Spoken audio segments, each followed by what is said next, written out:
সেটি হয়তো আপনাদের কাছে মনে হতে পারে যে এটি একটি সহজ ব্যাপার, কিভাবে, এটা তো কখনোই সম্ভব না, বিশেষ কোনো আমল বলতেছি না, তো কিভাবে আমি আমার মনের মানুষকে পেতে পারি?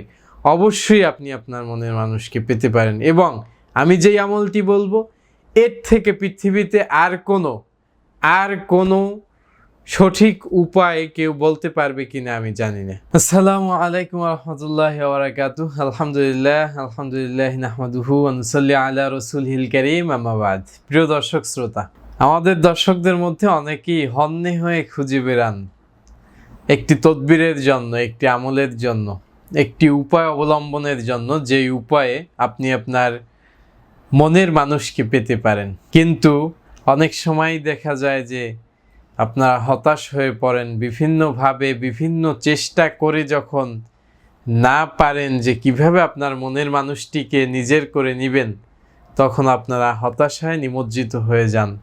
তখন আপনারা কোনো কুল কিনারা পান না, এবং তখন আপনারা অনেক অসৎ উপায় অবলম্বন করেন।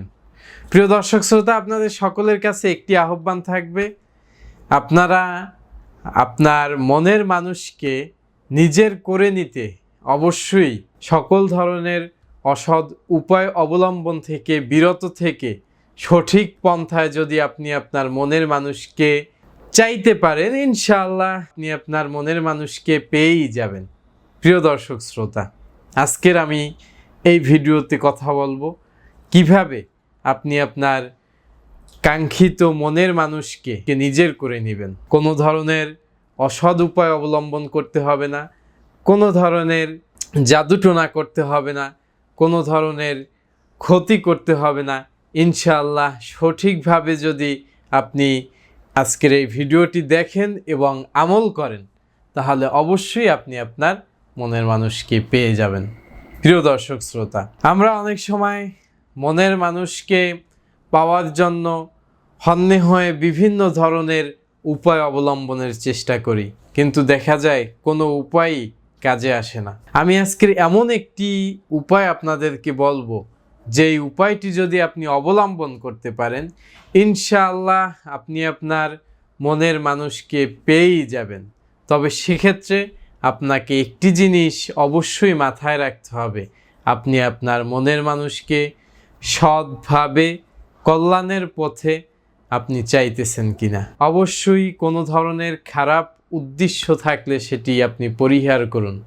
অবশ্যই আপনি নেক এবং সৎ উদ্দেশ্যে বিবাহের জন্য নিয়ত করে ফেলুন, ইনশাআল্লাহ আপনি আপনার মনের মানুষকে পেতে পারবেন।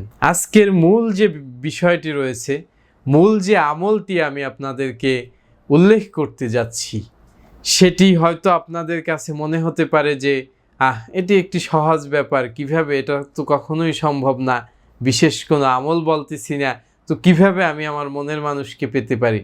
অবশ্যই আপনি আপনার মনের মানুষকে পেতে পারেন, এবং আমি যেই আমলটি বলবো এর থেকে পৃথিবীতে আর কোনো সঠিক উপায় কেউ বলতে পারবে কিনা আমি জানি না। এটি হচ্ছে সব থেকে সেরা উপায়, এবং সকলে এটি স্বীকার করতে বাধ্য হবে। সকলে এটি স্বীকার করতে বাধ্য হবে যে এটি সব থেকে সেরা উপায়।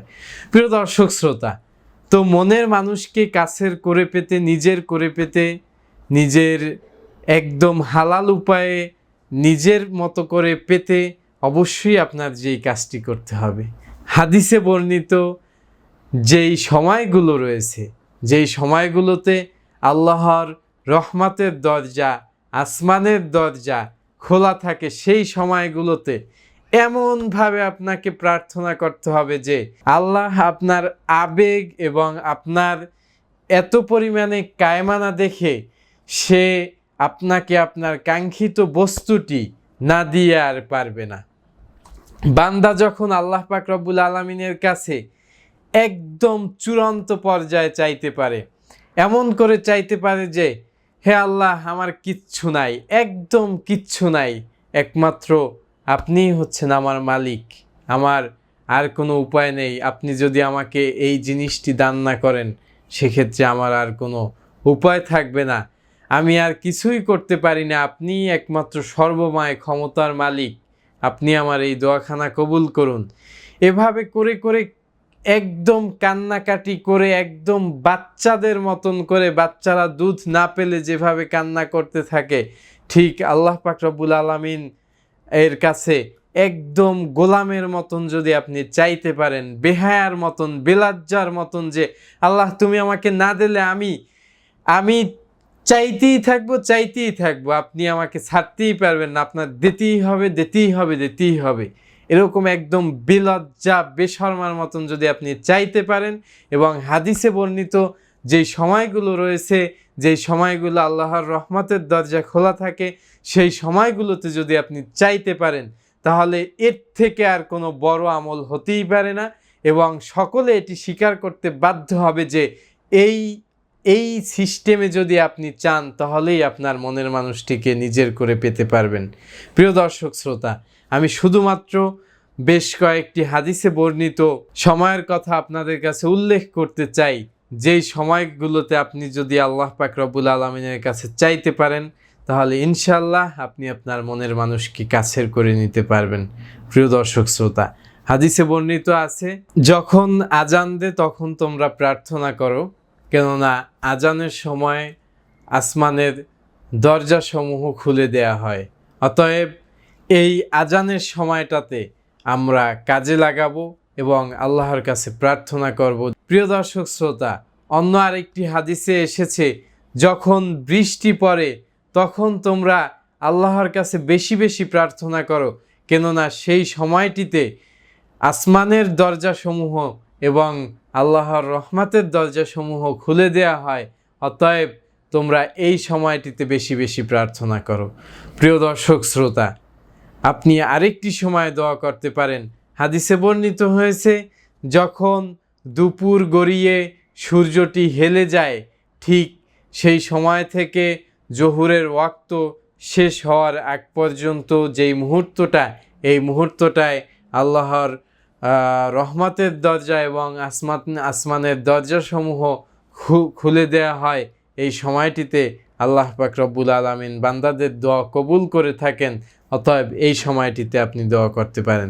প্রিয় দর্শক শ্রোতা, আরেকটি উল্লেখযোগ্য এবং গুরুত্বপূর্ণ সময় হচ্ছে, হাদিস শরীফে এসেছে, তোমাদের প্রার্থনাগুলো তোমরা সিজদায় গিয়ে করো, কেননা সিজদারত মুহূর্তে বান্দা আল্লাহ পাক রব্বুল আলামিনের সব থেকে নিকটবর্তী অবস্থানে চলে যায়। অতএব তোমরা সিজদারত মুহূর্তে তোমাদের প্রার্থনাগুলো করো। প্রিয় দর্শক শ্রোতা, আমি আপনাদেরকে বলতে চাই, আপনারা যদি হন্যে হয়েই আপনার নিজের পছন্দের মানুষটিকে, প্রাণের মানুষটিকে নিজের করে পেতে চান, তাহলে তাহাজ্জুদের নামাজ পড়ুন এবং নামাজের পরে সিজদায় গিয়ে আল্লাহর কাছে বেহায়া বেলজ্জার মতন চেতে থাকুন, এবং ইনশাআল্লাহ আমি আশা করি আপনি আপনার মনের মানুষটিকে পেয়েই যাবেন। প্রিয় দর্শক শ্রোতা, হাদিসে আরও অন্যান্য সময় বর্ণিত রয়েছে। আমি আশা করি যেইগুলো আমি এখানে উল্লেখ করেছি, এই সময়গুলোতে যদি আপনারা সঠিকভাবে চাইতে পারেন, ইনশাআল্লাহ আমি এতটুকু ওয়াদা করলাম, আপনি যদি গ্যারান্টি দিতে পারেন যে আমি যেভাবে বলছি ঠিক সেইভাবেই আপনি চাইতে পেরেছেন, তাহলে আপনি আপনার মনের মানুষটিকে পেয়েই যাবেন। আপনাদের সকলকে ধন্যবাদ। আমি আশা করব আপনারা সঠিকভাবে আমি যেই বিষয়টি উল্লেখ করেছি এটির সঠিকভাবে আমল করার চেষ্টা করবেন এবং আমল করে আপনারা ফায়দা লাভ করতে পারবেন। সকলকে ধন্যবাদ। আসসালামু আলাইকুম ওয়া রাহমাতুল্লাহি ওয়া বারাকাতুহু।